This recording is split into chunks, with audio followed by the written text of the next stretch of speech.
Hello everybody and welcome to my channel. Today we're going to be talking about my September wrap-up. So, I feel like this is the least number of books I've ever read in a month. It is the tiniest little pile, and it's really interesting because I feel like I definitely read a weird assortment of books this month where it's not that many, but I had a really good time with some of them that I read, because now I'm like, well, there were some that I really didn't like. So now I'm like, And I even had two DNFs that were, one was a surprise, one I was hoping for it not to happen, but I was not surprised that it happened. First, let's talk about the books that I DNF'd, which, whew, man, they were kind of brutal, especially one of them. Let's talk about the one that I'm more surprised about. Hurricane Blonde. There are a few in my comments who are talking about this one and excited to read this one, but we're waiting to see what I thought about it.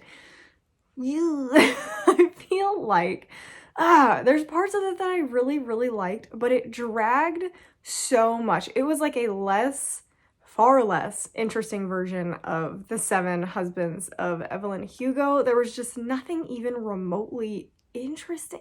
I don't know. This one is such a weird one. I feel like if you like slow mystery books where you kind of know the ending already, like the ending is not surprising because I did skip ahead to the end, but I read 50% of this and I could not continue. I could not continue reading this one. I was so bored. If you don't know what this one is about, we are following a childhood star turned, she didn't really like stardom, so she didn't continue doing it, but her sister was a huge star. Her parents were big stars, and her sister was found murdered in front of her house by the pool by the sister. And now we're following the sister, who is just a mess. She's kind of a mess, and she thinks she knows who did it, and now the person she thinks who did it, which is the ex-boyfriend, who's a big director kind of person, she is trying to basically figure out how he did it and why he did it. And someone else dies who is portraying the sister in an upcoming movie by this director. So it's two different mysteries wrapped into one, but mostly it's just like a paranoid jaunt in Hollywood by our main character, who is just she's having a bad time. She's having a really bad time. And I feel like, okay, actually one of the twists kind of surprised me, because there are two twists. The other twist did not. But this was just really boring. That's the gist of it. It was just really boring. Again, if you like slower mysteries where it's more about the craziness going on, maybe you would like it, but there's really not. I don't know. I don't know who would like this. I don't know. It's just boring. So boring, that's your own risk, I guess. And then the other book that I DNF'd, The Brothers Hawthorne. If you know anything about this channel, I feel like you know about my displeasure for this series. I gave the first book, The Inheritance Games, a 5-star. Loved it. I absolutely loved it. And then the second book and the third book, I think I gave 2 stars. And then I was like, okay, it's because of the love triangle. I didn't love the love triangle, and I didn't like which brother our main character ended up with. So I was like, okay, this is focusing on the brothers. This is focusing on the brothers, and it seems like it's gonna go back to Inheritance Games-esque things. So let's give it a try. But this just, it made my dislike for which brother she chose to just intensify. It just made everything so much worse, and I was so bored, and I was fighting myself reading it. So I think I DNF'd it like at 70 pages, maybe even 100, because this is a long book. So I think I DNF'd it about 100 pages because nothing was helping my like for these characters, and it was just making me want to rewrite the series with the brother I wanted her to end up with, because I think it would have been so much more interesting for her to pick the other brother. So I feel so bitter about this series. But yeah, I DNF'd this one. Very sad about it, that this series just did not work, and I will not be continuing in this one. Okay, the next book that I read was Threads That Bind. I'm actually not going in any type of order because this is one of the last books that I read of the month. Threads That Bind. This was our book club pick. It was really fun. I'm going to spend all today going through those comments for the book club because I have not had time to do that yet. But I read this, and there is a fly that is trying to kill me, I think.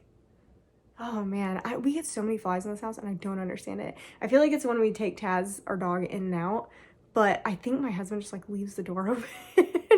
And so I'm like, why are there so many flippin' flies in here? Anyway, Threads That Bind. This is a young adult fantasy, I want to say duology. I don't know if it's a trilogy or duology, but you're following our main character who has powers that she can see like the threads of fate, and she has to solve a mystery about these crazy women who are attacking people and killing them. And there's just a lot of drama in this book. There's a lot of drama. And I think I gave this one a 4.25. I really liked it. There was a lot of issues, but overall the story was very compelling, very interesting. I read it very, very quickly. I didn't want to put it down. It was just a very fun young adult story that I really liked. So if you like young adult fantasy, I definitely would pick this one up. I meant to talk about the books that I read digitally first. So let's quickly go back to that before we talk about my two favorite books of the month, because that's what I've left, and they're both sci-fi. They're both sci-fi books, which is like, should I be picking up more sci-fi apparently? I don't know. I feel very weird about it. And they're two totally different sci-fi books as well. So anyway, first I read The Ski Trip. So I gave this one a 2-star. I don't know if I could tell you what actually happened in this. I read this at the very, very beginning of the month. It was one of my arcs for this month.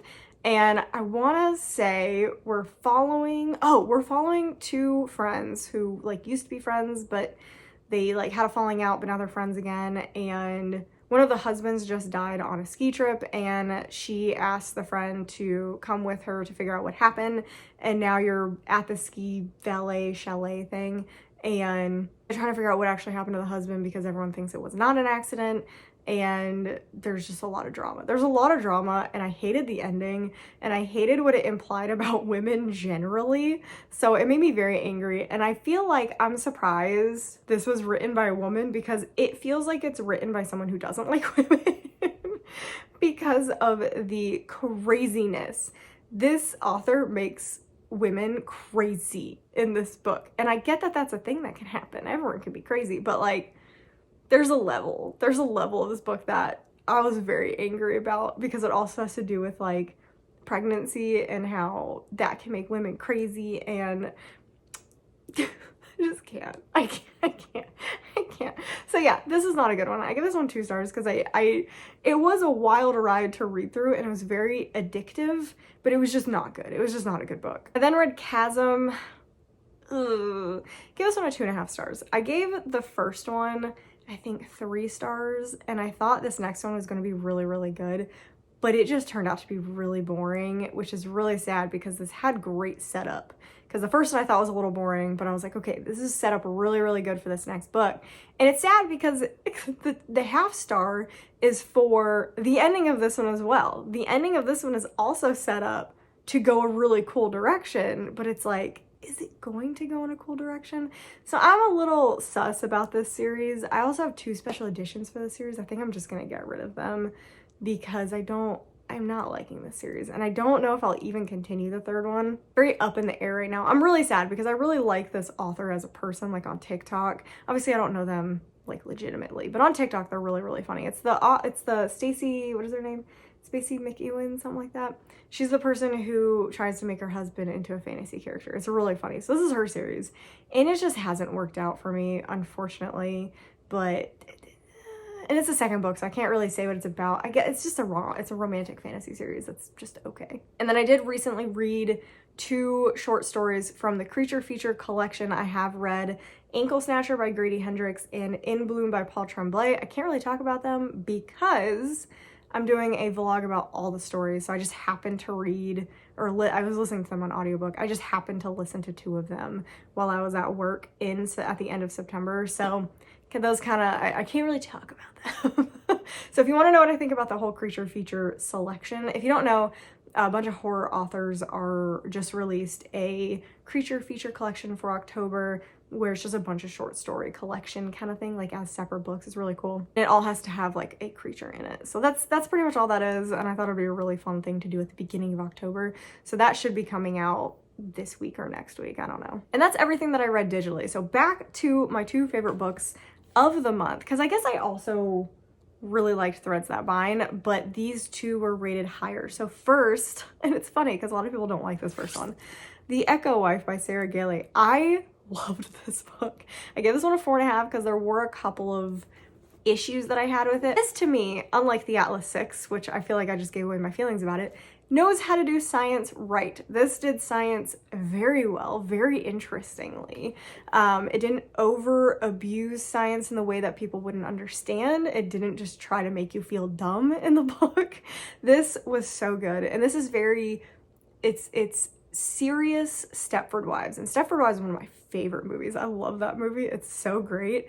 This is a more serious version of this and more of a murder mystery clone book. And I am obsessed with this book. But yeah, it's about a woman whose husband and her just divorced, and she is this like amazing scientist who figured out cloning, and now there's rules about cloning in the world. They are not people, etc. There's drama with something to do with her clones and her husband, and yeah, it's so good. It's so good, and I love the crisis that this book just, oh my gosh, it really talks about cloning and like the ethics of it and the ethics of a lot of scientific discoveries, and it just really makes you panicky and thinking about things to come in the future. So I love this. I thought this was so good. 4.5 stars. And then finally, I have a 5-star book. It has taken me, I feel like I haven't had a 5-star book in a couple months, and I finally have one, and it was a recommendation from my husband, and we ended up listening to it together on the way to and back from the beach. And we read Red Shirts by John Scalzi. This is the second time he's read it, first time for me. This is so good. This is so good.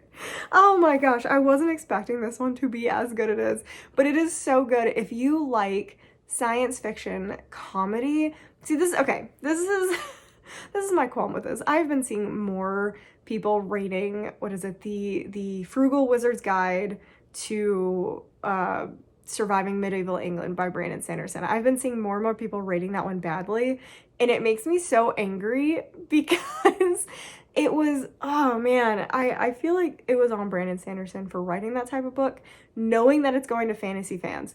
Sci-fi comedy is a very distinct genre, and that book is in the same genre as this one. So if you like this one, you should read that book. If you liked that book, you should read this one. But it's a very standalone category that a lot of people do not like.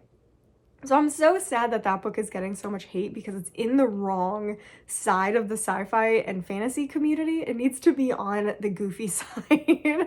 So I hope more people who read Red Shirts, because this has a big following, I feel like the people who liked Red Shirts definitely need to be reading A Frugal Wizard's Guide. So anyway, Red Shirts, absolutely loved it. This is a spoof on Star Trek, I guess. It's so funny. So if you know anything about Star Trek, you know the red shirts. There are people wearing red shirts, and at least one an episode die. It is always this like weird way, and then they're kind of like immediately forgotten, or their story is turned into like a plot line. So this is about the red shirts in Star Trek, and they kind of get wise to the fact that a mission is dying, and they start to think that something weird is going on, and they're trying to figure out what's happening. And this doesn't happen on any other ship, it only happens on theirs, and it's just like, it's hilarious. It's so funny, it's bizarre, and it's just a really good time. So if you are a fan of comedy, sci-fi, Star Trek, anything like that, like goofy old sci-fi shows, you need to read Red Shirts. 5 stars. This was so good. And I'm really excited to pick up Starter Villain by John Scalzi. I am so excited. Because I read the Kaiju Preservation Society, which I thought was okay. I do want to listen to it on audiobook because I think I might like it better on audiobook. But I'm really excited for his new one. And I vibe with this book. It was such a good time. So anyway, that is everything that I read this month. It really wasn't that many things, which I feel like, again, it was kind of good. It was a relaxing month. I picked up crocheting this month, which is pretty much what took up a lot of my time, and Baldur's Gate. I finished Baldur's Gate. If you don't know what Baldur's Gate is, if you like games, I would go check out Baldur's Gate. I'm actually just starting my second run through it because it is so replayable. It is insane. It is insane, the open world, the open choices that happen in this. Yeah, it was great. It was great. I loved it. So that's kind of what's been taking up my time. Baldur's Gate and crocheting. I actually finished my first blanket. I don't have it with me, but I finished my first blanket, and I finished 2 of those Woobles. I'm obsessed. I'm obsessed with the Woobles. If you want to learn crocheting or a new hobby, go check out Woobles. They are a bit expensive, but it was so easy to learn crocheting through the little kits that they have. So that I would definitely recommend those. Those are really cool. And no, I'm not sponsored. I would love to be sponsored by Woobles, okay? So anyway, that's all I have for you guys today. Make sure you subscribe so you don't miss any content, miss the vlogs that I kind of talked about, because I have that creature feature vlog coming out, the fairy loot vlog hopefully coming out soon. And then I did spin for the next Wheel of No Appeal. It's gonna be an interesting one. So make sure you subscribe so you don't miss any of that stuff, and make sure you like the video if you enjoyed it. Make sure you comment down below if you've read any of these books, if you like them, etc. And I'll see you guys in the next video.